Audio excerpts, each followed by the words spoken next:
कि जो किसान है वो गुस्सा क्यों है। ठीक है, एक बार फिर से अपन समराइज कर लेते हैं।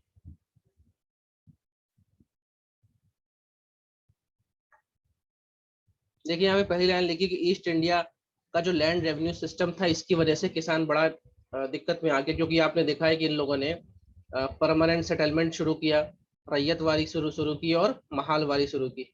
इसके पहले वॉरेन हेस्टिंग ने इजारत इजातेदारी इजातेदारी सिस्टम शुरू किया था वॉरेन हेस्टिंग ने।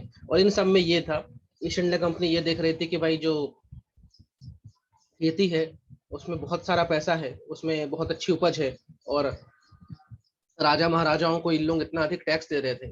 और उस समय एक लौती ऐसी क्लास थी जो टैक्स दिया करती थी। तो इन लोगों ने बोला कि भाई राजा महाराजा नॉर्मल टाइम्स में 18 से 20% टैक्स ले रहा है, कभी इमरजेंसी आ रही है तो 33% ले रहा है टैक्स, हम इतना नहीं लेंगे, हम तो डबल लेंगे।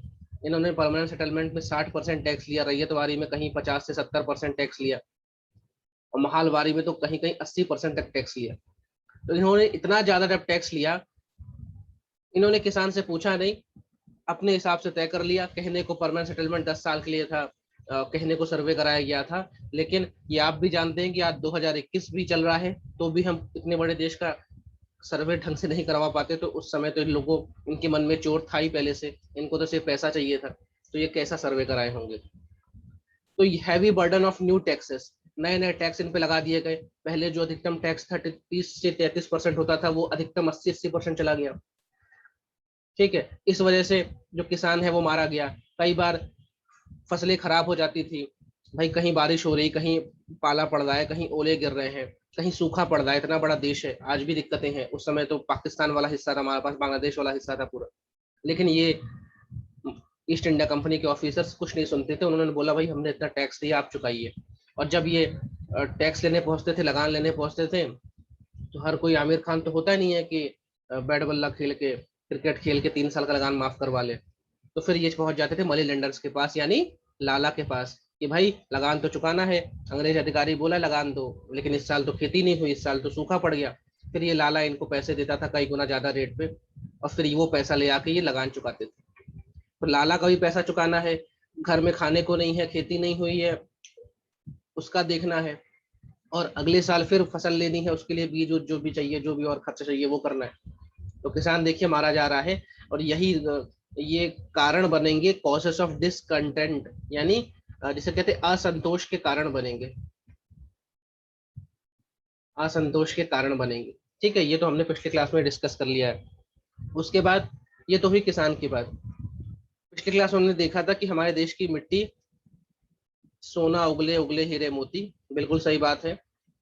कम मेहनत में, कम इनपुट में अच्छी फसल होती है हमारे पास, बहुत अच्छी मिट्टी है हमारे पास, वर्ल्ड की बेस्ट मिट्टी हमारे पास है, सब कुछ होता है मेरे देश में। और बहुत कम ही लोग खेती में लगे हुए थे, बाकी लोगों के पास और काम धंधे थे। कोई व्यापार कर रहा था, कोई नौकरी कर रहा था, कोई कलाकार था, कोई गीतकार था, कोई हथकरघा बना रहा था, कोई कपड़े बना रहा था, कोई कठपुतली बना रहा था, है ना। लेकिन अंग्रेजों ने क्या किया, हमारे जो भारतीय उद्योग था, भारतीय इंडस्ट्रीज थी, उसको तबाह कर दिया। कैसे तबाह किया, हमारा जो सामान था, हमारे जो गुड्स थे जो हम बना रहे थे, उस पर लगा दिया बहुत ज्यादा टैक्स, और खुद के माल पे टैक्स लग नहीं रहा था, क्योंकि उनको जैसे फ्री ट्रेड के राइट मिल गए थे। उसके बाद जो ब्रिटेन से मैन्युफैक्चर गुड आ रहा था, पका पकाया बना बनाया सामान आ रहा था, उस पर भी टैक्स नहीं लग रहा था, तो उनका सामान सस्ता हुआ। धीमे धीमे हमारी इंडस्ट्री जो है बर्बाद हो गई, और हमने देखा है कि हम जो दुनिया का 25% माल बेच रहे थे, वो सिर्फ और सिर्फ एक एक्सपोर्टर बन गया कच्चे माल का। पहले हम दुनिया का 25%, मोर देन 25% फिनिश्ड गुड बेच रहे थे। लेकिन अंग्रेजों की नीतियों की वजह से 70 साल के अंतर्गत मतलब अंदर ही अंदर हम सिर्फ कच्चे माल का क्या बन गए, एक्सपोर्टर बन गए। वो भी अपनी मर्जी से कच्चा माल नहीं उगा रहे, अपनी मर्जी से कच्चा माल नहीं बेच रहे, और अपनी मर्जी से कच्चे माल का रकम भी तय नहीं कर रहे। वो ईस्ट इंडिया कंपनी तय कर दे कि भाई तुम्हें कपास इतने में हमको देना है, तुम्हें इंडिगो हमको इतने में देना है, तुम्हें फलाना चीज हमको इतने में देना है। ठीक है, इस वजह से हमारी इंडस्ट्री उन्होंने खराब कर दी। अब ये जो व्यापार में लोग लगे हुए थे, जो और किसी काम धंधे में लोग लगे हुए थे, वो फिर किस में आ गए, वो फिर से किस में आ गए, खेती में आ गए, एग्रीकल्चर में आ गए। तो एग्रीकल्चर में लोड बढ़ गया। ठीक है, पहले जहाँ एक किसान अच्छे से खा पी रहा था, टैक्स भी दे रहा था, उसके 8-10 बच्चे जो बाहर थे वो भी घर में आ गए। उपज तो वही है, ऊपर से अंग्रेजों ने टैक्स बढ़ा दिया, जेब में कुछ बच नहीं रहा है। लाला का कर्जा अलग चढ़ रहा है और 8-10 बच्चे फिर आ गए खेती में। उस समय तो ऐसा था नहीं कि भाई किसी के पास हुनर है कि ऑनलाइन काम कर ले, कि ऑनलाइन पढ़ ले, पढ़ा ले, कुछ अर्न कर ले। तो सब के सब एग्रीकल्चर में फोकस हो गए और कृषि पे पड़ गया दबाव। जैसे अब 2020 और 21 में हम देख रहे हैं कृषि पे हमारे देश में बहुत ज्यादा दबाव पड़ रहा है। और कृषि ही ऐसी है जिसने इस समय हमारे जीडीपी को संभाल के रखा है। हम माने ना माने, किसान ने हमारे देश को बचाया है। अब इनकी जो नई सिस्टम आई थी, जो लैंड रेवेन्यू सिस्टम आया था, इसमें इन्होंने नई क्लास बना दी, जमींदारों की क्लास बना दी। साउथ इंडिया में नहीं, जमींदारों को कहीं कहीं पॉलीगर्स कहा जाता था, ये नई क्लास बनाई गई। ठीक है, ये कैसे आया जमींदार का कॉन्सेप्ट, ये सब आपको पता हुआ है इन्होंने। लेकिन ऐसा भी नहीं कि जो जमींदार थे हमेशा खुश थे। एक सनसेट लॉ के बारे में मैंने आपको पढ़ाया है कि भाई अगर जमींदार उस निश्चित तारीख में, जिस तारीख तक लगान देना है, उसके सूरज डूबने से पहले तक अपना पूरा जो भी वादा किया हुआ लगान है वो नहीं देगा तो उसकी जमींदारी छिन गई। और यही चीज चलता था किसानों के ऊपर भी। पहले जमीन क्या होती थी, राज्य की हुआ करती थी, और जो उसमें जोत रहा है वो उसकी जमीन हुआ करती थी। लेकिन अब क्या हुआ, जमीन एक प्राइवेट प्रॉपर्टी हो गया। असल में ये जो प्राइवेट प्रॉपर्टी कॉन्सेप्ट है कि ये मेरा जमीन है, ये तेरी जमीन है, ये सब ब्रिटेन की उपज है। ब्रिटेन में जमीन क्या थी, वहां पे एक कानून आया था बहुत समय पहले, उसका नाम था इनक्लोजर इनक्लोजर एक्ट। इनक्लोजर मतलब क्या होता है, मान लीजिए आपने एक प्लॉट लिया 2000 स्क्वायर फीट का इंदौर में, आपको उसमें घर नहीं बनाना, तो आप क्या करते हैं, उसके चारों ओर आप एक बाउंड्री बनवा देते हैं और इसमें एक बोर्ड लगा देते हैं कि ये भूमि स्वामी ये है। ये आपने क्या किया, आम भाषा में कहे तो आपने तारबंदी करा दी, या और अच्छे से कहें तो आपने सिक्योरिटी कराई, अपने प्लॉट की सुरक्षा के लिए कोई कब्जा ना करे। लेकिन असल में इसका एक शब्द होता है, आपने इनक्लोजर करा दिया, आपने इसको चारों ओर से घेर लिया। तो ब्रिटेन में ये कॉन्सेप्ट आया था इनक्लोजर एक्ट के, कि वहां के जो लोग थे ना, जिसके पास जो जमीन थी, उसमें ये कहा गया अपनी अपनी जमीन की आप घेराबंदी करा लो, तारबंदी करा लो, पता चले किसकी कौन सी जमीन है। इस इनक्लोजर एक्ट की वजह से ब्रिटेन में जो जमीन थी वो पब्लिक प्रॉपर्टी ना होकर प्राइवेट प्रॉपर्टी हो गई, कि ये मेरी जमीन, ये तेरी जमीन। वही कॉन्सेप्ट इन्होंने भारत में बुला दिया। पहले ऐसा नहीं था, किसान जहां तक जोत सकता था, जितना जोत रहा था, उसके पापा जितना जोत रहे थे, वो उसकी जमीन थी। भाई लगान मिलना चाहिए सरकार को। लेकिन यहाँ भी यही कॉन्सेप्ट आ गया प्राइवेट प्रॉपर्टी का, और इन्होंने जमींदार को क्या बोल दिया कि आप भूस्वामी हैं, आप जमीन के मालिक हैं। किसानों से जमीन का हक ही छीन लिया। जमींदार को बोला तुम्हें भाई हमको टैक्स ला के देना, ये सब हम पढ़ चुके हैं अपने लैंड रेवेन्यू वाले में। तो जमींदार भी ऐसा नहीं कि इनके कॉन्सेप्ट से जमींदार या पॉलीगर खुश है और किसान तो खुश रहेगा ही नहीं। और हमारे यहाँ बेदखली शुरू हो गई, एक किसान को उसकी जमीन से निकाल दिया गया, जमींदार से जमींदारी छीन ली गई, ये सब चीज हो रहा था। तो ऐसा नहीं कि सिर्फ किसान परेशान है, जमींदार ही परेशान है। मतलब अगर हम कहते हैं पीजेंट रिवोल्ट, तो सिर्फ आप किसान को मत पकड़ो। जब मैंने कहा कि peasant revolt, peasant revolt, peasant किससे जुड़ा हुआ है, एग्रीकल्चर से। तो जो जो लोग खेती से जुड़े हुए हैं, उन सब के द्वारा किए गए कोई भी विद्रोह को हम मोटे तौर पे क्या बोलते हैं, किसान विद्रोह। क्योंकि अल्टीमेटली जुड़े किस पे है, खेती पे जुड़े हुए हैं। तो खेती से जमींदार भी जुड़ा हुआ है, खेती से पीजेंट भी जुड़ा हुआ है, खेती पे डिपेंडेंट है साधु भिक्षु महात्मा, क्योंकि वो भी आते थे तो उनको दान दक्षिणा मिलती थी, यजमानी होती थी। किसी गांव से जा रहे हैं तो गांव का जो सबसे बड़ा पटेल है, बड़ा किसान है, वो उनको रखवाता था, रखता था। आप साधु महात्मा आप रुकिए हमारे घर, खाइए पीजिए, कुछ दान दक्षिणा मिलती थी। तो एग्रीकल्चर से जो भी लोग डिपेंडेंट है, उन लोगों के विद्रोह को मोटे तौर पे हम कहते हैं किसान विद्रोह। किसान विद्रोह में सिर्फ किसान को विद्रोह नहीं है, जमींदारों भी आ जाते हैं, किसान भी आ जाता है, ऐसे वो भी साधु संत महात्मा आ जाते हैं जो इस चक्कर से परेशान हुए थे। क्लियर हो रही मेरी बात सभी को? ये सर ये पीजन रिवोल्ट क्या है? रिवोल्ट मतलब विद्रोह, पीसड़ मतलब किसान। किसानों ने विद्रोह किया अंग्रेजों के खिलाफ कि आपने भाई हमारी जिंदगी खराब कर दी, जमीन लूट ली, पैसा लूट लिया, लगान बढ़ा दिया। इसे कहा गया पीजेंट रिवोल्ट। इंग्लिश का शब्द पीजेंट मतलब किसान या कृषक। Okay sir. Disintegration of village society, ये हमने देख लिया। इन्होंने पूरा जो ग्रामीण सोसाइटी थी, जो ग्रामीण समाज था, उसको बर्बाद कर दिया। पहले पंचायत होती थी, वो सारा काम देखती थी, टैक्स लिया करती थी, थोड़े बहुत जो विवाद है उसको सुलझाती थी। लेकिन समय पे क्या हुआ कि भाई टैक्स लेने का काम जमींदारों के पास पहुंच गया, कर्जा लेने का काम मनी लेंडर के पास पहुंच गया। मनी लेंडर जो लोग हैं ना, सूदखोर, ये लोग नए नए लोग पैदा हुए थे। ईस्ट इंडिया कंपनी के कारण ही जमींदार और मनी लेंडर का जन्म हुआ। जमींदार इसलिए हुआ कि बीच का व्यक्ति है, बिचौलिया, पैसा लाके देगा हमको। और मनी लेंडर का जन्म इसलिए हुआ कि इतना ज्यादा कर्जा, मतलब इतना ज्यादा लगान चार्ज किया ईस्ट इंडिया कंपनी ने कि किसान दे नहीं पाया, तो उसको तो पैसा चाहिए था, तो वो पहुंचा इन नए लोगों के पास, मनी लेंडर लोगों के पास, जिन लोगों ने इनको बहुत बड़ी कीमत पे क्या दिया, कर्जा दिया। तो ये दो नई पैदाइश है ईस्ट इंडिया कंपनी की। अच्छा, इसी बीच में ईस्ट इंडिया कंपनी ने जमींदारी सिस्टम में बोला कि भाई आपके पास लॉ एंड ऑर्डर भी है, अब अपनी लठैत रख लीजिए, पुलिस रख लीजिए, जाइए ले। तो अभी तक क्या हो रहा था, पंचायत ही लॉ एंड ऑर्डर देख रही थी, पंचायत ही टैक्स ले रही थी, पंचायत ही गांव का विकास कर रही थी, गांव उतनी ही चीज पैदा कर रहा था जितनी चीज की उसको जरूरत है। वहां पे मुनाफा वाला कोई रोल नहीं था, हर गांव अपने आप में आत्मनिर्भर था, सब कुछ बढ़िया चल रहा था। लेकिन अब क्या हो रहा है, जो ईस्ट इंडिया कंपनी के आने के बाद इन्होंने जो खेती है उसका भी वाणिज्यिकरण कर दिया, कमर्शियलाइजेशन कर दिया। इसका मतलब अभी तक हम खेती में क्या उगाते थे, खेत से हम वो चीज उगाते थे जिसको हम खा सके, खाने योग्य या पहनने योग्य।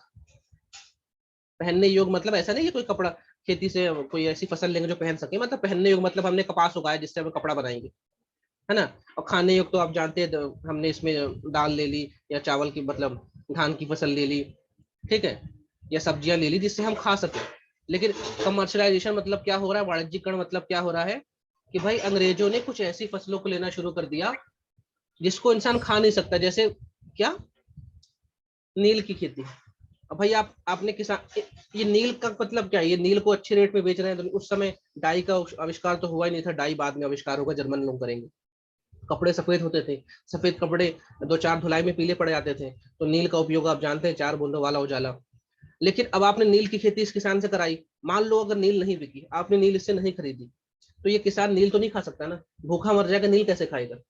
तो इसे कहते हैं वाणिज्यिकरण, कमर्शलाइजेशन ऑफ एग्रीकल्चर। आपने उससे वो चीज उगवाया जो उसके काम की नहीं है।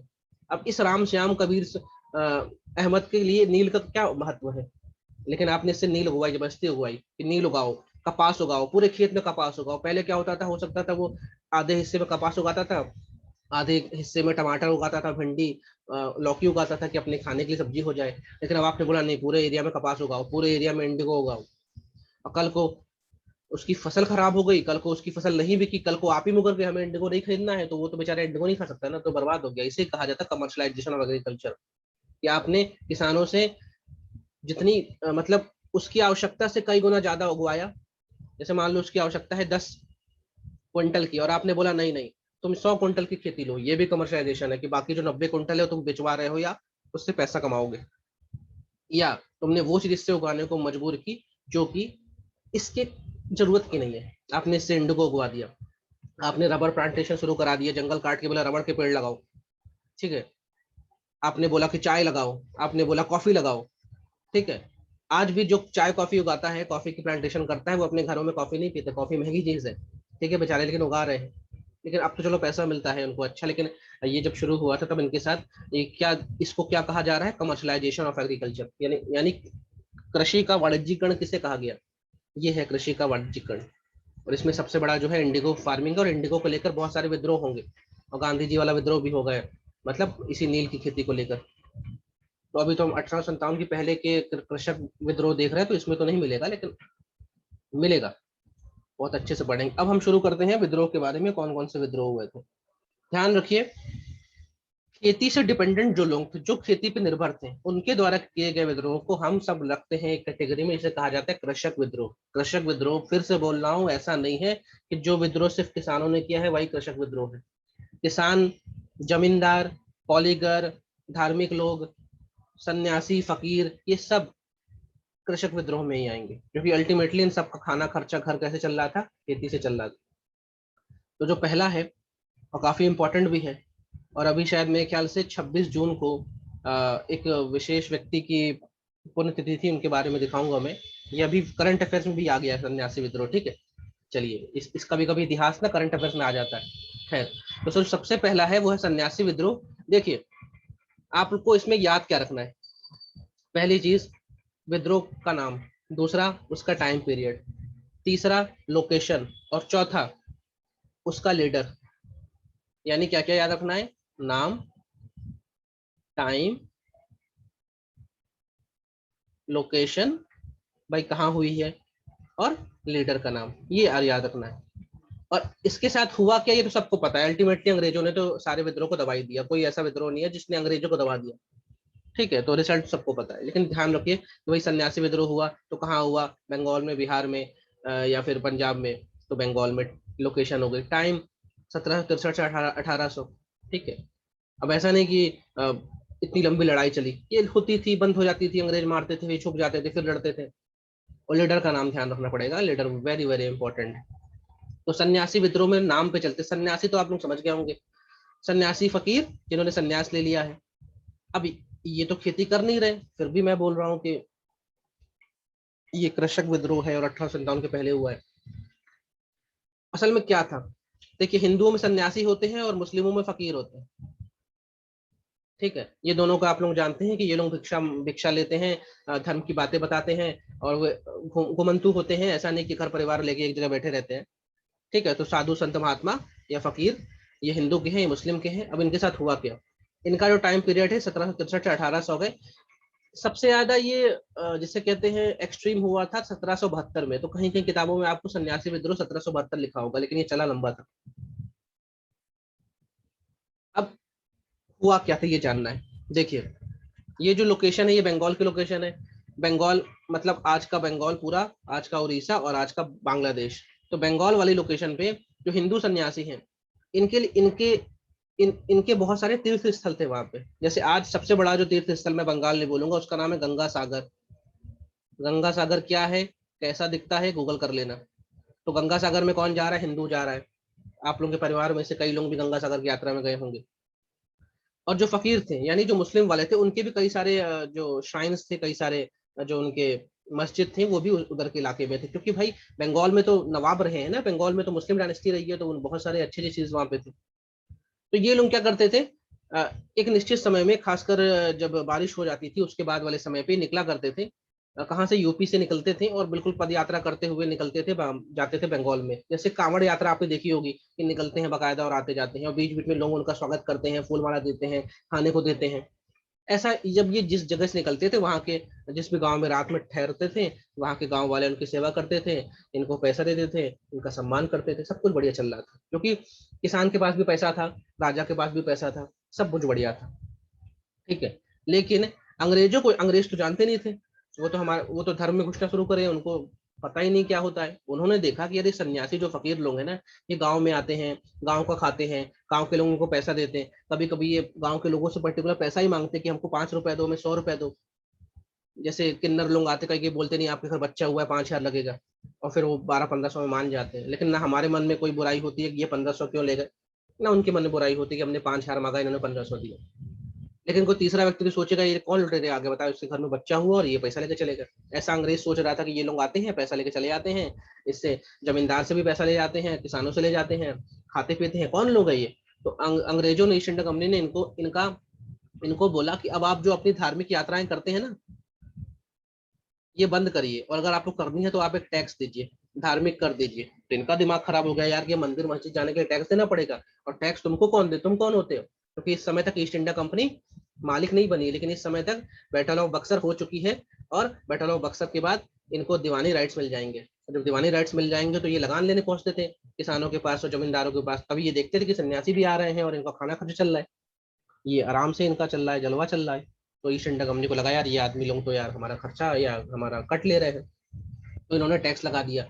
जब ये टैक्स लगा दिया तो इनका दिमाग खराब हो गया, सन्यासी फकीर का दिमाग ही खराब, उस लड़ाई नहीं हुई थी। टैक्स पहले तो क्या लगाया कि भैया आपको आ जाओगे तो टैक्स लगेगा, ठीक है, ठीक है, इन्होंने कुछ नहीं कहा, लगा लो टैक्स। दूसरा, साल दर साल जब यहाँ से गुजरने लग गए तो यहाँ के जो किसान हैं, यहाँ के जमींदार हैं, जो मान लो पिछले साल तक अच्छी सेवा कर रहे थे, अच्छा दे रहे थे, इस बार बोले साहब हमारे पैसा ही नहीं है। पूछे क्यों नहीं है, अरे यार टैक्स बहुत सारा लग रहा है, वारन हेस्टिंग आ गया है, ये लोग आ गए हैं, इन लोग मनमाना टैक्स लेते हैं हमसे, हमारे पास 1 रुपए नहीं। तो सन्यासी और फकीर लोगों को लगा यार ऐसे तो यार हमारी जो आवाभगत हो रही थी, हमारा खाना खर्चा जो चल रहा था, हमारी जो भीख हमको मिल रही थी वो कम हो गई। तो एक तरह से सन्यासियों के एक्सिस्टेंस में बात आ गई कि ना तो ये धार्मिक यात्रा कर पा रहे, क्योंकि ये तो फकीर लोग हैं ना, ये तो सन्यास ले लिए हैं, ये गृहस्थ जीवन छोड़ चुके हैं। दूसरा, इनके जो यजमान लोग थे, जो इनको खाना खर्चा दे रहे थे, जिस जिस गांव से जा रहे थे वहां पे इनकी आवाभगत अच्छे से हो रही थी, उन लोग भी हाथ खड़े कर दिए कि साहब कहाँ से दे, हमारा सारा तो लूट ले गया अंग्रेज। तब ये जो सन्यासी फकीर है ना, इन लोगों ने बोला हमारा दुश्मन ईस्ट इंडिया कंपनी, ये जो किसान है, जो जमींदार है, इनका दुश्मन ईस्ट इंडिया कंपनी, तो चलो करके मतलब मिल के लड़ाई कर लेते हैं। इस तरह शुरू होता है सन्यासी विद्रोह। कहीं कहीं इसका नाम है फकीर विद्रोह भी, सन्यासी विद्रोह या फकीर विद्रोह। इसका ब्रीफिंग समझ में आया आप लोगों को?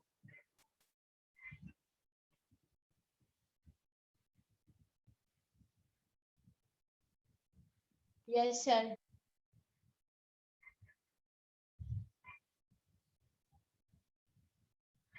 ठीक है, treaty of Allahabad, Deewani rights, सब आपको पता है। अब इसके लीडर का नाम याद रखना है आपको। जो फकीर विद्रोह हुआ था, फकीर विद्रोह, उसके लीडर का नाम है मजनू शाह। मजनू शाह, लीडर का नाम क्या? मजनू शाह। असल में क्या हुआ था, ये जो मजनू शाह है, इनका कहना था कि ईस्ट इंडिया कंपनी ने 150 फकीरों को मार दिया। 1772 में 150 फकीरों को मार दिया। तो मजनू शाह ने बोला यार ऐसे थोड़ी ना कि यार पहले तो तुम्हारा खाना खर्चा कम कर दिया, हमारी दरगाह में जाने का टैक्स ले रहे हो, ऊपर से हमारे लोग को मार भी रहे हो। इसलिए 1772 कहीं कहीं किताबों में लिखा है, शायद ल्यूसेंट में लिखा होगा कि 1772 में सन्यासी विद्रोह हुआ है। लेकिन उस समय बहुत वॉयलेंट था, उस समय बहुत ज्यादा दिक्कत हुई थी, लेकिन चला लगभग 40 साल है। तो मजनू शाह किसके लीडर है? फकीर विद्रोह के। ठीक है, मजनू शाह, ये ध्यान रखिएगा। और सन्यासी में मतलब जो हिंदुओं के जो सन्यासी थे उनको लीड कौन कर रहे थे, इनका नाम भी आप देख लीजिए। इनका नाम बड़ा इंपॉर्टेंट है। ऐसा नहीं कि इसको लीड करने वाले सारे सन्यासी थे, लेकिन इस जो हिंदुओं की तरफ से लीड कर रहे थे उनमें से भवानी पाठक, देवी चौधरानी, मजनू शाह, चिराग शाह कौन है? ये सब कौन है? फकीर वाले। मजनू, चिराग और मूसा शाह फकीर, और भवानी पाठक और देवी चौधरानी ये किसके सन्यासी विद्रोह के लीडर रहे? ठीक है भाई, सन्यासी लड़े हैं लेकिन उनको लीड करने वाला कोई होना चाहिए था ना। तो यहाँ पे हिंदू मुस्लिम दोनों ने इक्वल पार्टिसिपेशन दिया था, और कहीं कहीं इसको फकीर विद्रोह भी कहा जाता है। नाम ध्यान रखना, देवी चौधरानी किससे जुड़ी हुई थी, भवानी पाठक किससे जुड़े हुए थे, मजनू शाह किससे जुड़े हुए थे। Very very important. अब करेंगे क्या इन लोग? ये लोग ईस्ट इंडिया कंपनी के जो भी इंफ्रास्ट्रक्चर है, जो भी कंपनियां हैं, जो भी फैक्ट्रियां, उस पर रेड मारेंगे। रेड मतलब जो अजय देवगन ने मारी थी रेड, रेड मूवी में। तो उन्होंने रेड मारा, फैक्ट्रियां लूटी, पैसा लूटा, ईस्ट इंडिया कंपनी के ऑफिसर्स को मारा। और 1772 बड़ा वायलेंट हुआ था उस समय, बहुत ज्यादा एक तरह से खून खराबा हुआ था, दोनों पक्षों में लोग मारे गए थे, लेकिन चला लगभग ये 40 साल।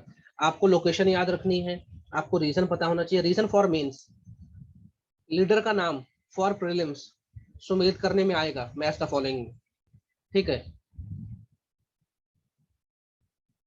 और उस समय वॉरेन हेस्टिंग का आप कार्यकाल, कोई मुझे बताया कि वॉरेन हेस्टिंग का टेन्योर क्या था, कब से कब तक था वो गवर्नर ऑफ बंगाल?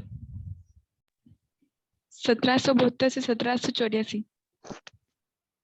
73 एक साल से कम कर दिया 84। बेटा आपने, 1785 तक का। ठीक है। अब ये विद्रोह तो बहुत पहले हुआ, सिर्फ बंगाल में हुआ। उस समय इतनी किताबें तो छप नहीं रही थी, लेकिन लोगों को पता कैसे चला? आज भी हम इसको पढ़ रहे हैं।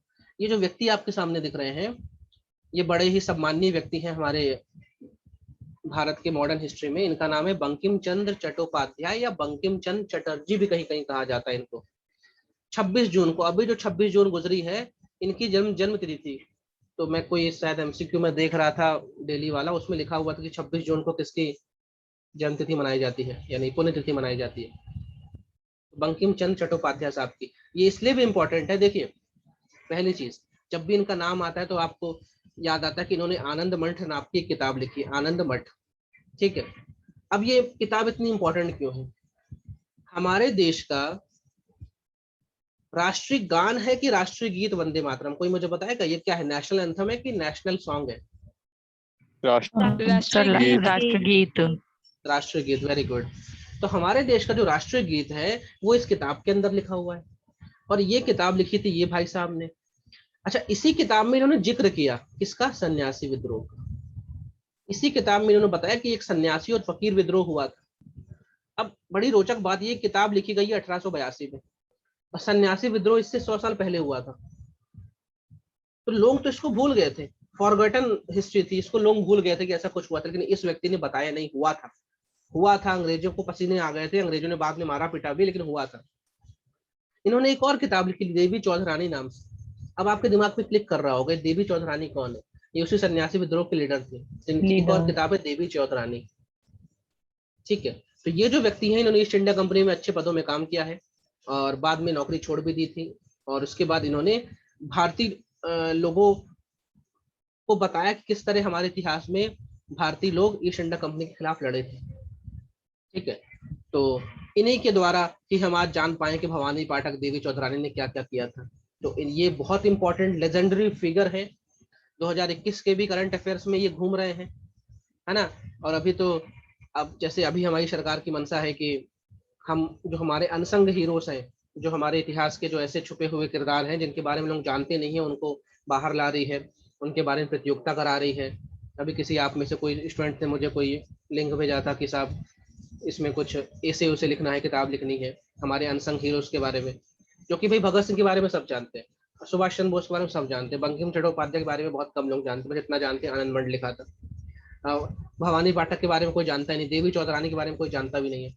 देवी चौधरानी पे तो सीरियल भी बनाए, डीडी नेशनल ने सीरियल बनाया पूरा देवी चौधरानी के नाम से। तो ये व्यक्ति ने 110 साल बाद एक किताब लिखी, उस किताब से मालूम चला अच्छा ऐसा भी कुछ हुआ था क्या।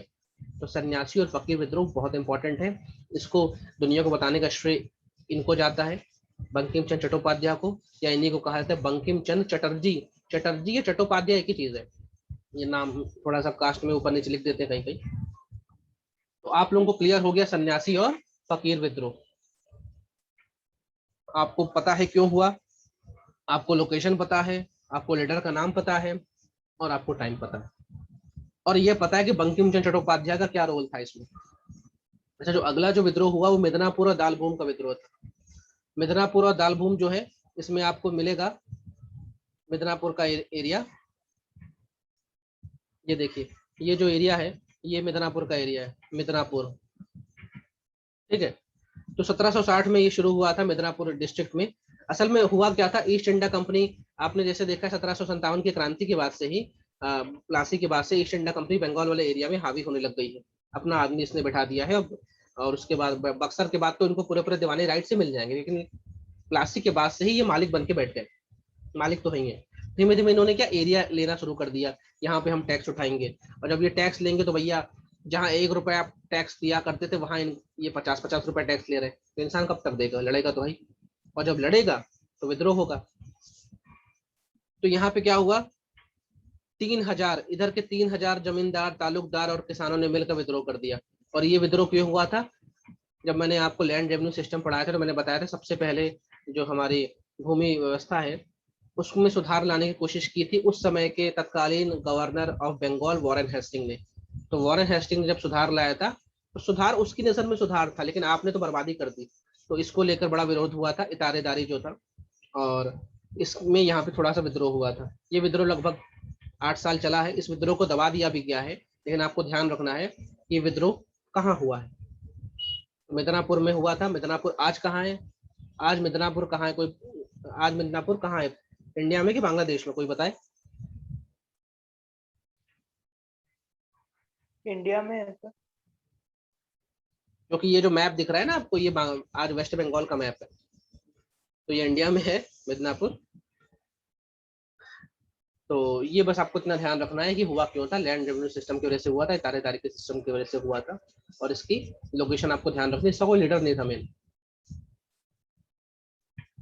लड़ाई हो गई भैया टैक्स को लेकर। ठीक, दामोदर सिंह जगन्नाथ ढाल का नाम याद मत रखो आप, इसका कोई लीडर इंपॉर्टेंट नहीं, बस आप लोकेशन देख लो क्या है। ये एक मैप है, इसमें आप देखिए कि जमीन, एक जगह है जंगल महल नाम की, यहाँ पे जंगल महल। अब देखो, महल मतलब किला नहीं है, महल मतलब बहुत बड़ा एरिया जमीन, और जंगल मतलब जहाँ पे बहुत सारे जंगल हो रहे थे, नाम से ही क्लियर हो रहा है जंगल महल। तो यहाँ पे जो जमींदार थे, ये जो पूरा बेल्ट दिख रहा है,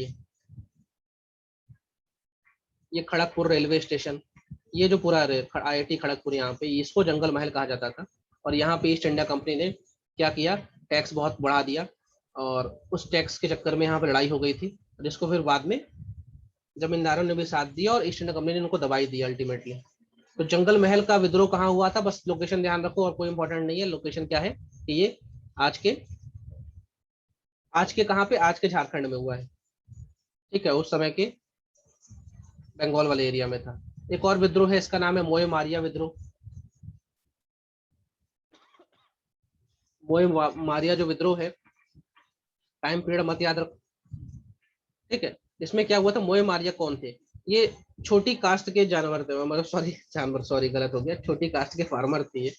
लो कास्ट फार्मर थे, मतलब जिनको मोटे तौर पे हम कहते हैं कि शेड्यूल कास्ट शेड्यूल ट्राइब्स, वो वाले ये फार्मर थे। और इन्होंने ईस्ट इंडिया कंपनी के खिलाफ लड़ाई नहीं की थी, इन्होंने लड़ाई की थी अहोम अहोम राजाओं के खिलाफ। इन्होंने अहोम राजा के खिलाफ लड़ाई की थी। अहोम राजा कौन थे? जो आज पूरा आप नॉर्थ ईस्ट देख रहे हैं, इसमें अगर आप सिर्फ मणिपुर त्रिपुरा हटा दे, बाकी पूरा जो एरिया था वो अहोम राजा के अंडर में था। अहोम डायनेस्टी रूल करती थी वहां पे। और ये जो अहोम किंगडम है, जब फर्स्ट एंग्लो बर्मा वॉर होगा 1824 से 1826, उसके बाद ये जो पूरा अहोम किंगडम है ये ईस्ट इंडिया कंपनी के पास आ जाएगा, ईस्ट इंडिया कंपनी के अंडर में चला जाएगा। तो अहोम किंगडम के जो राजा थे, अहोम किंग जो थे, वो भी बहुत ज्यादा टैक्स मारा करते थे। तो ये लोग लड़ गए थे उनके खिलाफ, मोए मारिया। लेकिन अहोम राजा का सपोर्ट करने आया था ईस्ट इंडिया कंपनी, इसलिए इसको हम ईस्ट इंडिया कंपनी के खिलाफ भी एक विद्रोह कह सकते हैं। और ये शुरू हुआ था जोरहाट में और रंगपुर में। रंगपुर आज पश्चिम बांग्लादेश में है और जोरहाट असम में है। यहाँ पे शुरू हुआ था और इसको दबा दिया गया। बस आप ध्यान रखिएगा, इसमें क्या याद करना है, मोए मारिया कौन थे? तो मोए मारिया एक किसान थे, किसानों की वो थी, कैटेगरी थी। और ये कहाँ से बिलोंग करते थे? आसाम से, अहोम किंगडम से बिलोंग करते थे। बस इसका टाइम पीरियड एक बार देख लीजिएगा, लीडर का नाम याद नहीं रखना है। और ये ध्यान रखिएगा, ये मोए मारिया आ सकता है, कंफ्यूजन में आता है एग्जाम में कि मोए मारिया का विद्रोह असल में किसके खिलाफ था? तो ईस्ट इंडिया कंपनी के खिलाफ नहीं था, अहोम राजाओं के खिलाफ।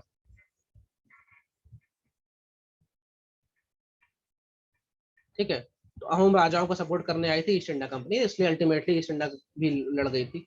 अब एक विद्रोह हुआ था गोरखपुर बस्ती बहराइच में। गोरखपुर बस्ती बहराइच जो है, ये सर जो दो एरिया टाइम है, पीरियड। ये नेपाल बॉर्डर पे लगता है। और गोरखपुर तो अभी उत्तर प्रदेश के जो मुख्यमंत्री हैं योगी आदित्यनाथ, वो पहले यहाँ से सांसद भी थे। तो गोरखपुर बस्ती बहराइच जो है वो नेपाल बॉर्डर वाला एरिया है। हाँ पूछिए ओमकार। सर पिछले वाले रिवोल्ट में दो टाइम पीरियड्स दिए हैं, दो बार हुआ है क्या? दो बार नहीं, ये जो भी रिवोल्ट में पढ़ा रहा हूँ, देखिए जो रिवोल्ट में पढ़ा रहा हूँ एक दिन के रिवोल्ट नहीं है। आज भिड़ गए, फिर 6 महीने शांत रहे, फिर 10 लोग गए, फिर भिड़ गए, फिर 8 महीने शांत रहे, ऐसे चलता है। ठीक ठीक, सर। लेकिन 1857 क्रांति के बाद जो रिवोल्ट होंगे ना, मोस्टली उनका टाइम पीरियड रहेगा 1 साल 2 साल 3 साल, क्योंकि तब अंग्रेज भी फुल फ्लेज्ड में आ गए हैं, रानी का शासन शुरू हो गया है यहाँ पे। और हमारे पास भी अच्छे वेपन से वेपनरी, हम भी ढंग से लड़ते थे। इसके पहले वाले जो विद्रोह रहे हैं वो लगभग लंबे चलते हैं। तो अब बात कर रहे हैं गोरखपुर बस्ती बहराइच वाली। ये जो एरिया है ये आज भी जिले हैं, गोरखपुर हो या बस्ती हो या बहराइच हो, ये सब यूपी के जिले हैं और ये नेपाल बॉर्डर से लगते हैं आज। और उस समय क्या हो रहा था, ये जो एरिया था पूरा, ये किसके अंडर में था? अवध के अंडर में था। और अवध जो था वो 1765 के बाद से ही अंग्रेजों के साथ हो गया था, एक तरह से सब्सिडरी अलायंस में साइन कर ली थी। और अवध का पूरा जो लैंड रेवेन्यू सिस्टम था वो अंग्रेज ले रहे थे, मतलब लगान लेने का अधिकार इनके पास आ गया था आफ्टर ट्रीटी ऑफ इलाहाबाद। तो यहाँ भी ज्यादा जब लगान लिया तो इन लोग लड़ गए। असल में उस समय क्या हो रहा था, आपको शायद पता हो या ध्यान हो, पता क्या ध्यान ही होना चाहिए आप लोगों को। उस समय मराठाओं से लड़ रही थी ईस्ट इंडिया कंपनी, मैसूर में भी घुसनी चाह रही थी। ठीक है, तो जब यहाँ पे लड़ रहे थे तो इनको लग रहा था पैसा, तो इन लोगों ने बोला यार पैसे चाहिए। तो जहां जहां ये लगान ले रहे थे वहां पे इन्होंने लगान की दरें बहुत ज्यादा बढ़ा दी। तो कहीं कहीं तो इनको लगान मिला और कहीं कहीं के लोग भड़ गए इनसे कि नहीं हम नहीं देंगे, जो करते बने कर लो। तो गोरखपुर बस्ती बहराइच में क्या हुआ था, ये लड़ गए थे यहाँ के लोग। एक व्यक्ति आया था अलेक्जेंडर हैनी नाम का, इजारेदार बन के यहाँ पे आया था कि भैया तुम्हें यहाँ पे टैक्स इकट्ठा करना है। मतलब ये अंग्रेज ऑफिसर था और ऐसा जमींदार बन के बैठ गया था यहाँ पे, आया था, इसको भेजा गया था। इसने बहुत टैक्स मारा, लोग भी इसको भिड़ गए, इसको भी बहुत बहुत मारा। इसके सारे ऑफिसर्स को, सारे सैनिकों को लोग किडनैप करके बैठ गए थे कि नहीं छोड़ेंगे नहीं तुमको, पहले लगान माफ करो। तो बाद में फिर उस समय वॉरेन हेस्टिंग था तो उसने फिर अपनी आर्मी भेजी और फिर ये सबको शांत कराया। लेकिन ध्यान रखिएगा कि ये बड़ी एक बेइज्जती वाली घटना हुई थी यहाँ पे कि अलेक्जेंडर हैनी की पूरी जो लोग थे इसके 50-100 लोग थे, इसको किडनैप करके रख लिया था, बंदी बना लिया था वहां के लोगों ने। और क्योंकि 1 साल पहले हैनी ने 22 लाख रुपए वहां से लगान वसूले थे, जो कि बहुत ज्यादा था। तो लोग परेशान हो गए थे हैनी से। और हैनी एक अंग्रेज ऑफिसर था, लेकिन वो वहां पे एज इजारेदार या जमींदार बन के आया था कि मुझे तो टैक्स इकट्ठा करना है, मैं तो खूब टैक्स लूंगा, क्योंकि हमारे लोग मराठाओं के साथ युद्ध कर रहे हैं, मैसूर के साथ युद्ध कर रहे हैं और हमें पैसा चाहिए। तो ये बस ध्यान रखिएगा, गोरखपुर बस्ती बहराइच का एक रिवोल्ट।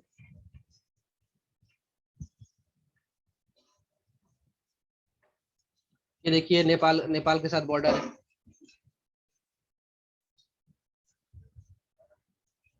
ये नेपाल है और यहाँ पे गोरखपुर, इधर मेरे ख्याल से बहराइच है, बस्ती इधर है ना। ये सब नेपाल बॉर्डर पे ही है।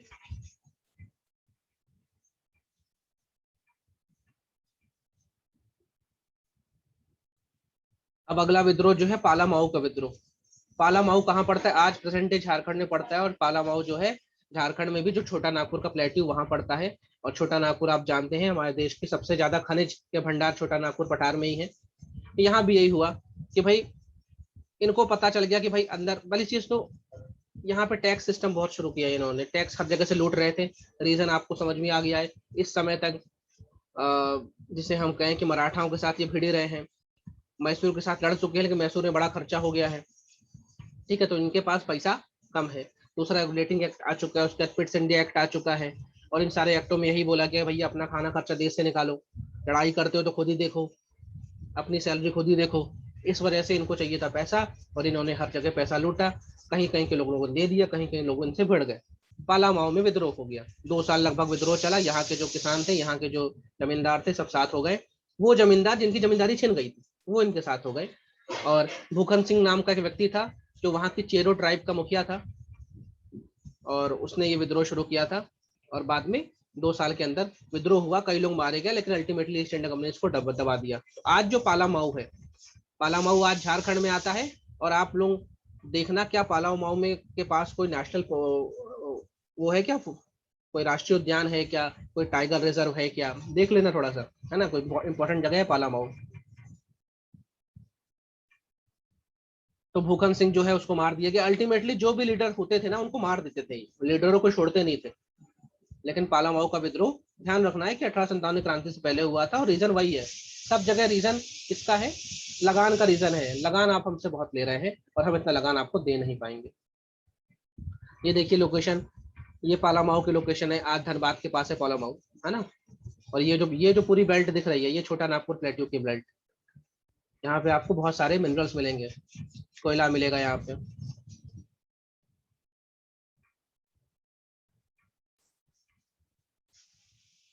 अगला जो विद्रोह है, ये अपना आखिरी विद्रोह है आज क्लास का, पागलपंथी विद्रोह। देखिए इसके बाद कुछ और है क्या, यही खत्म कर दें आज? पागलपंथी है और नरकिल बोरिया है।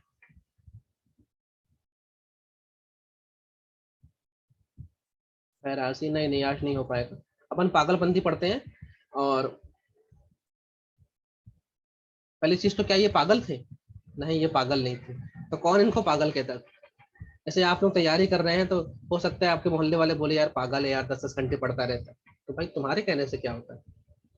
ठीक है, ऐसा ये लोग भी पागल नहीं थे, लेकिन कोई इनको कहता था पागल।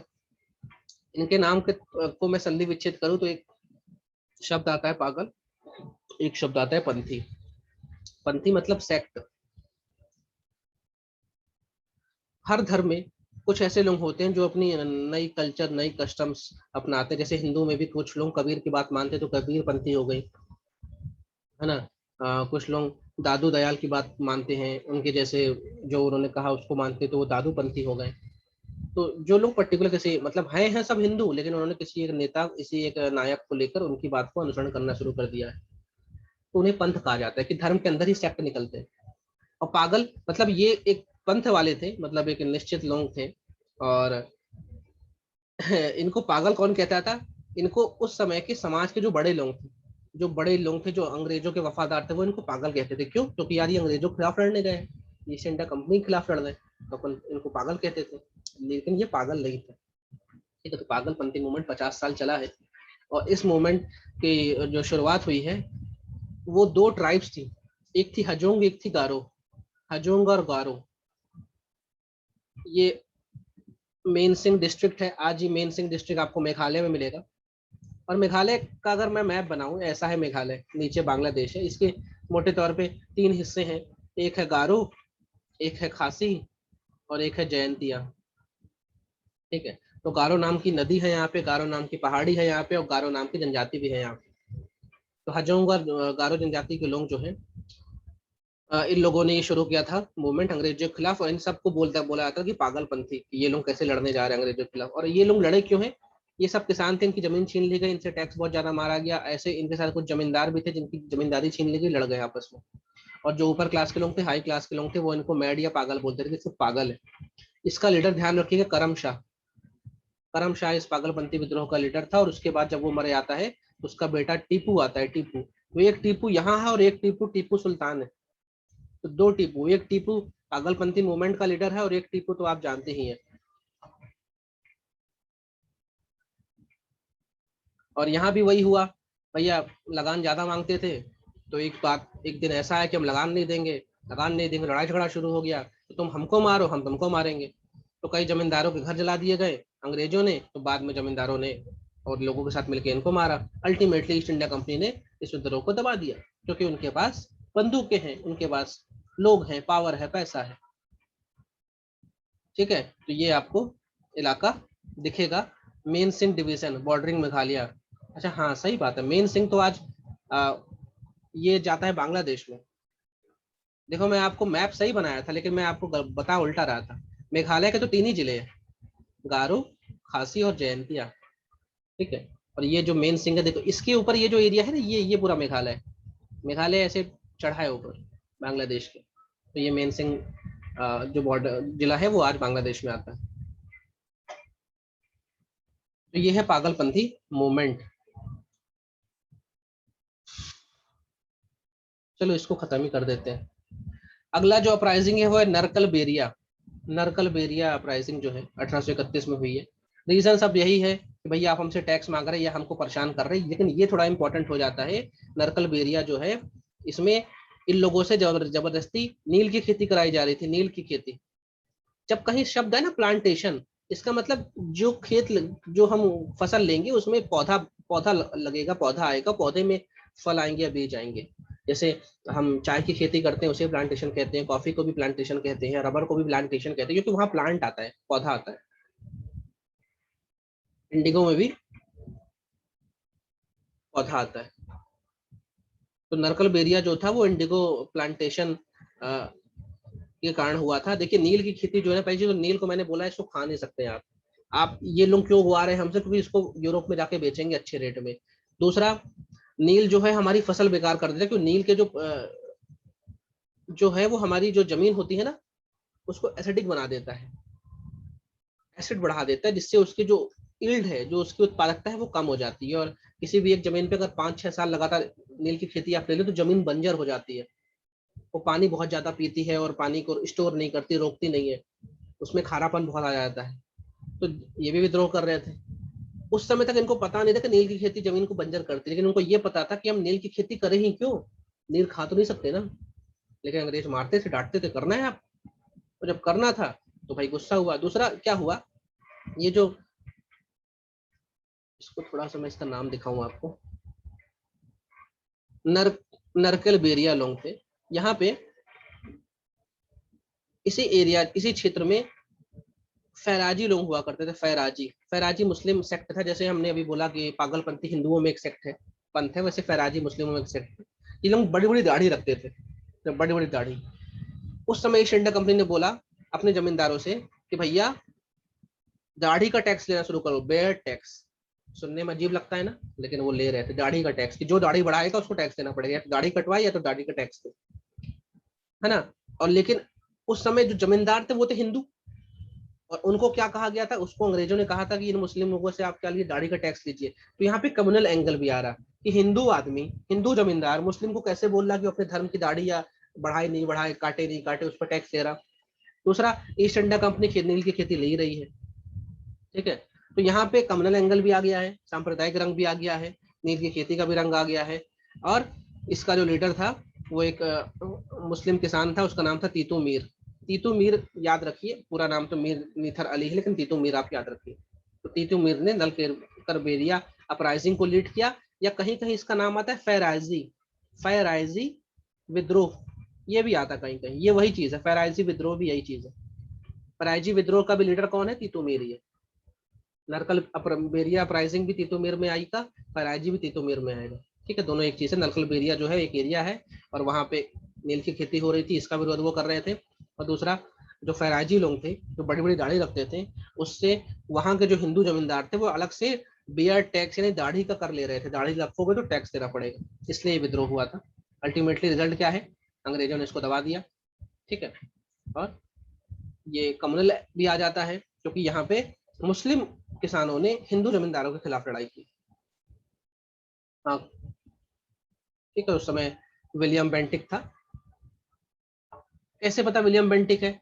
आपको थोड़ा सा दिमाग लगाना है कि 1831 में रहा कौन। तो अगर आपको उनकी वो याद है कि 1828 से 1835 तक विलियम बेंटिक था, तो अगली चीज आपको पढ़नी ही नहीं है, अपने आप से एक लाइन बढ़ गई आपके आंसर में कि उस समय विलियम बेंटिक था, तो उसी ने बंद करवाया होगा। ठीक है, बाद में जैसे मैंने बोला हर लीडर जो पकड़ा गया उसको मार दिया गया, तो बाय डिफॉल्ट तीतू मारा गया होगा, जो भी लीडर होगा वो मारा जाएगा। ठीक है। हाँ कोई कह रहा था मुझसे, शिवानी कह रही थी पागलपंथी मूवमेंट फिर से बता दो। शिवानी रिकॉर्ड हो रहा है वीडियो, आप एक बार दोबारा सुन लेना, ठीक है। अगला है फराइजी, तो ये तीतू जो है ये फराइजी वाला भी था, ठीक है, क्योंकि दोनों का लीडर एक ही है, तीतू मीर। फराइजी वाला भी इसी ने किया था तीतू ने, और नलकर बेरिया वाला भी यही किया था। नलकर बेरिया वाले का टाइम 1831 है, फराइजी वाले का ये है 1838 से 1857। और अल्टीमेटली यहाँ पे जब बियर टैक्स लगा दिया गया, तो रीजन तो था दाढ़ी का कर, लेकिन बाद में ये हुआ कि भाई उस समय तक एक फिलॉसफी चली आ रही थी, जो कि ये फिलॉसफी पैदा हुई थी कहाँ पे, मिडिल ईस्ट से पैदा हुई थी, इसका नाम था वहाबिज्म। वहाबिज्म, ठीक है।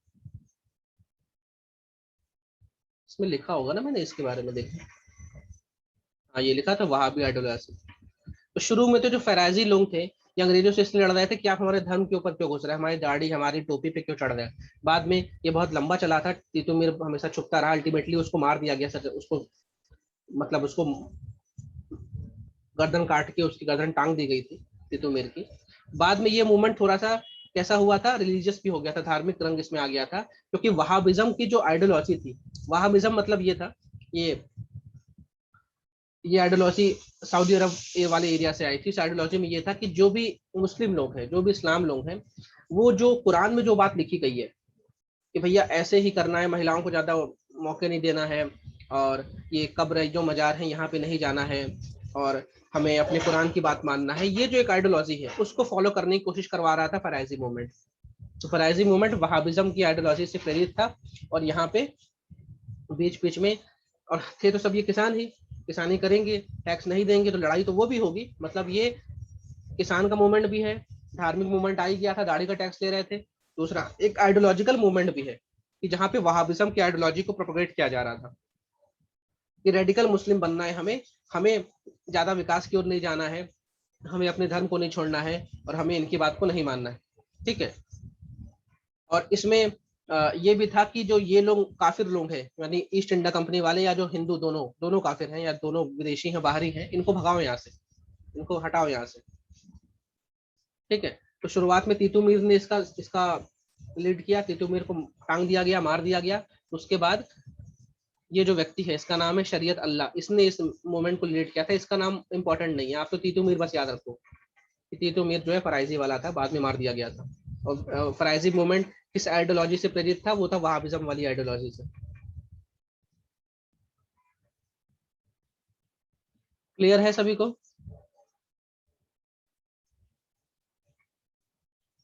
जी सर। एक आखिरी है ये मोपला विद्रोह। देखो मोपला जो विद्रोह है ना, ये अंग्रेज गांधी जी का टाइम भी होगा 1920-22 में, और ये पहले वाला मोपला है। इन्हों कहीं कहीं मापल्ला भी कहते हैं, या कहीं कहीं मापिल्ला भी कहते हैं, मापिल्ला या मापल्ला, कहीं कहीं मोपला कहते हैं, कहीं कहीं सिर्फ मोपला कहते हैं, मोपला, कहीं कहीं मोपला भी लिखा रहता है, मोपला, ठीक है। तो ये जो एरिया है मालाबार वाला एरिया है, जब आप केरला वाले एरिया में जाएंगे तो इस रीजन को मालाबार कहते हैं। यहाँ पे ये लोग रहते हैं, मुस्लिम थे, किसान थे, और अधिकतर जो किसान थे वो किराएदार, मतलब किराए की जमीन पे काम कर रहे थे, यानी जमीन का मालिक कोई और था और ये यहाँ पे काम कर रहे हैं, टीनेंट थे एक तरह से। और यहाँ भी क्या हुआ कि भैया आप रेवेन्यू बहुत बढ़ा रहे हैं, आप खेत को बेच दे रहे हैं, जमींदारों के पास सब चला गया था भाई। इधर वाला जो बेल्ट है वहां पे क्या था, यहाँ पे रैयतवाड़ी सिस्टम चल रहा था, लेकिन रैयतवाड़ी सिस्टम नाम का था, लेकिन अल्टीमेटली अंग्रेजों का ही काम चल रहा था। ठीक है, तो यहाँ पे जो ऑफिशियल्स थे अंग्रेजों के, वो इनको परेशान करते थे, इनसे रेवेन्यू ज्यादा मांगते थे। और रैयतवाड़ी में तो कोई फिक्स भी नहीं था कितना टैक्स देना है, वो तो किसान पे जाके तय करते थे कि भाई तू 10 रुपए दे दे। हो सकता था उसी जमीन का उतने बराबर फसल का बगल वाले से अंग्रेज खुश रहे तो बोले तू 2 रुपए टैक्स दे देना, कोई फिक्स तो था नहीं। तो लगभग 22 बार रिवोल्ट हुआ था ये वाला, और ये 1836 से 54 तक चला था। तो ध्यान रखिए, मोपल्ला कौन थे, मुस्लिम कम्युनिटी थी। मोपल्ला रीजन कौन सा है, मालाबार। मालाबार मतलब आज का केरला रीजन।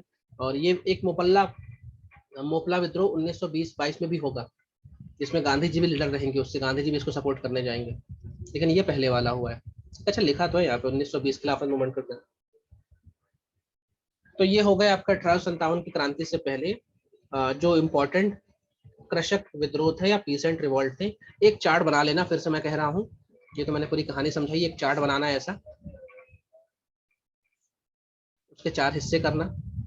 पहले लिखना नाम, विद्रोह का नाम, फिर लिखना स्थान कहाँ पे हुआ था, फिर लिखना समय या टाइम पीरियड, और फिर लिखना लीडर का नाम, लीडर लीडर है ना, ऐसे डाल लेना कि भाई सन्यासी में कौन कौन था, कहाँ कहाँ हुआ था।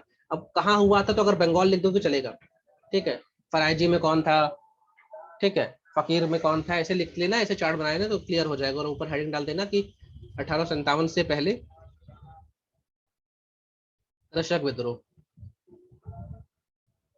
ठीक है, कृषक विद्रोह ऐसे डाल लेना तो चार्ट बन जाएगा। जिस तरह मैंने बताया था कि अपन ने सारे एंग्लो वॉर तो पढ़े, लेकिन अल्टीमेट बाद में हमने एक चार्ट बना लिया कि इस एंग्लो वॉर में क्या ट्रीटी हुई है, कब हुआ है, चाहे वो मैसूर हो, चाहे मराठा हो, चाहे सिख हो, चाहे कर्नाटिक हो। वैसे आपने कहानी समझ ली है मोटे तौर पर, रीजन जान लिया, अब एक चार्ट बना लेना, ठीक है। चलिए ठीक है, थैंक यू एवरीवन।